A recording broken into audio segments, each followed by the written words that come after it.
Update 083 arrives this week. Let's take a look at what's included.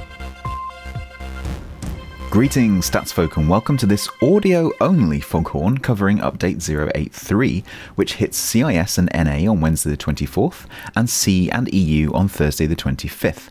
Apologies for this being a voiceover edition, but I had to take my equipment somewhere and I don't have time to set it up again before recording this. I'm sure you'll forgive me this once.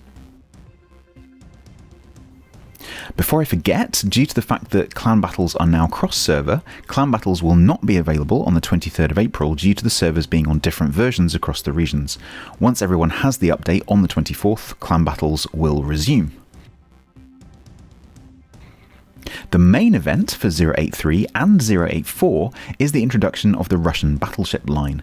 As is usual now, the first update will see the tier 5, 6, 7 and 8 ships become available via event containers which you can earn or buy. You'll then be able to play any ships you get up until the full line is released in 084, with the full tier 3 to tier 10 line available to research.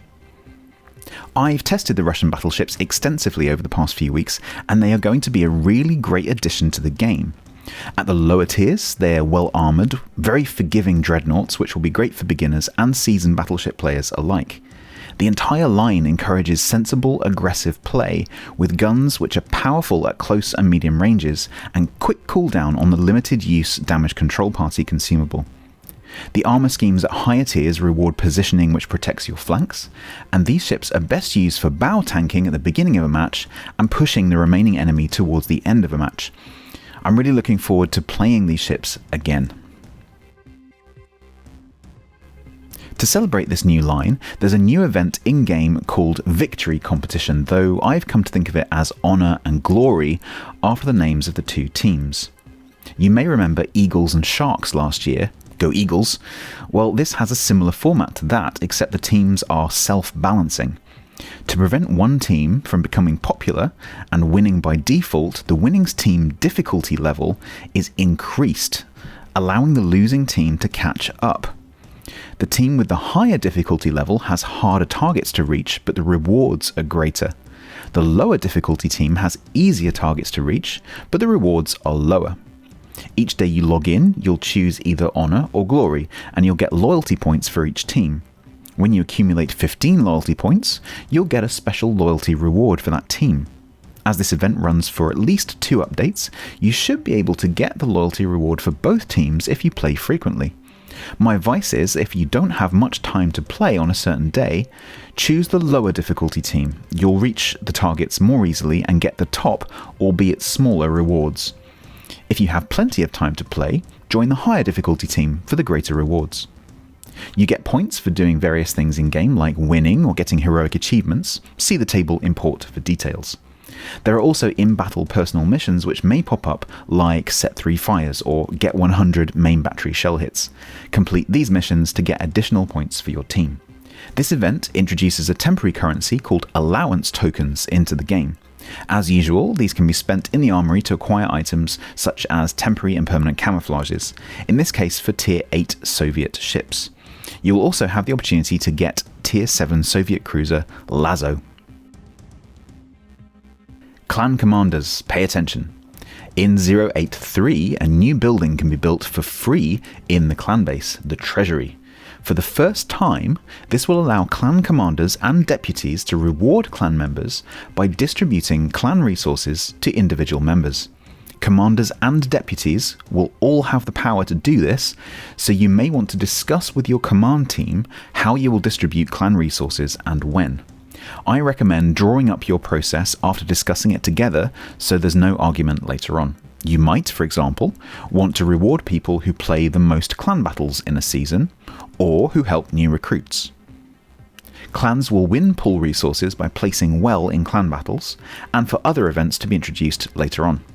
These amounts of steel, coal and doubloons will then be available for distribution by commanders and deputies at any time for any reason they like. Wargaming will not intervene in clan business. How you use this facility is entirely up to you, Commander.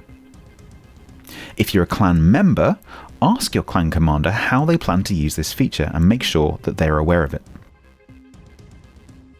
A new Azure Lane link-up brings ships Montpelier, which is a modified Cleveland, and Yukikaze, which is a modified Kagero, to the game. There is also a new Azure Lane port and Azure Lane commanders. Update 083 will withdraw support for DirectX below version 10.1 and also introduce a 64-bit client. If you're an ordinary player, there's probably nothing for you to do, just make sure that your system software is up to date and that your graphics card supports at least DirectX 10.1. The launcher will automatically select the 64-bit game client if your machine can run it. This allows the game to address more RAM and give you a better experience. Have you got a 64-bit processor but only 4 gigs of RAM? You may want to go up to 8, as the launcher will choose the old 32-bit client if you have less than 6 gigabytes of RAM. If you're a content creator of any kind and use software like OBS, you'll have to add the new 64-bit client to your scenes, as it's a different executable to the 32-bit client you have in your scenes at the moment. If you open OBS in the game after the update and the screen is black, that's probably what the issue is.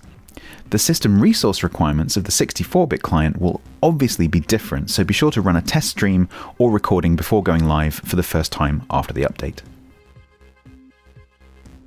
The port has had some organisational changes. I won't go through them all here, but just remember that everything is still there somewhere.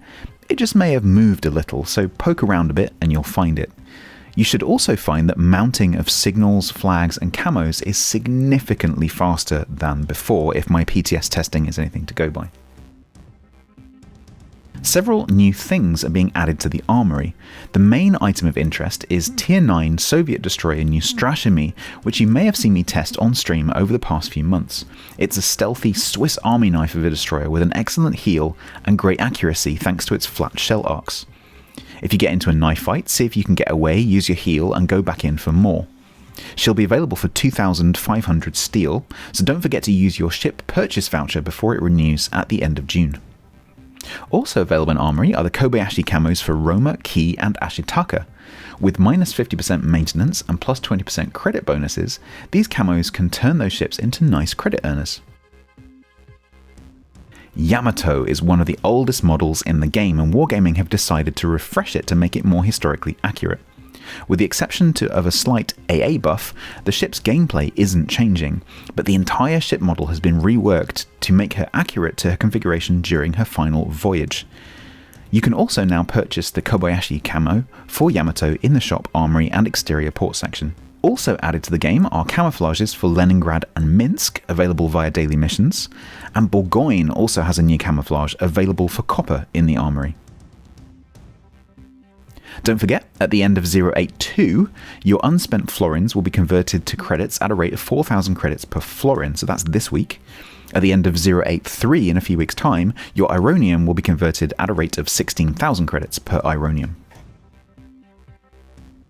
Wargaming have launched a new program called Privateers for people who assist in the community in ways other than content creation. Players who edit the wiki, maintain the subreddit, organise events and tournaments, or build models may be approached by Wargaming to become members. There's no application process, it's invitation only.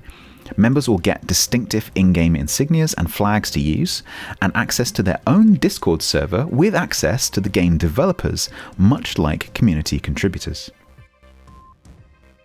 There have been some other non-083 related announcements recently about new ships, so keep an eye out for more news on those, and of course I'll be testing them on stream when I get access to them in port. For details of my stream schedule and to discuss the game with like-minded friendly players, please do consider joining the StatsBloke Discord, link in the description. That's it from this Foghorn. I've been StatsBloke's voice. Take care of each other and I'll speak to you very soon, hopefully with a face.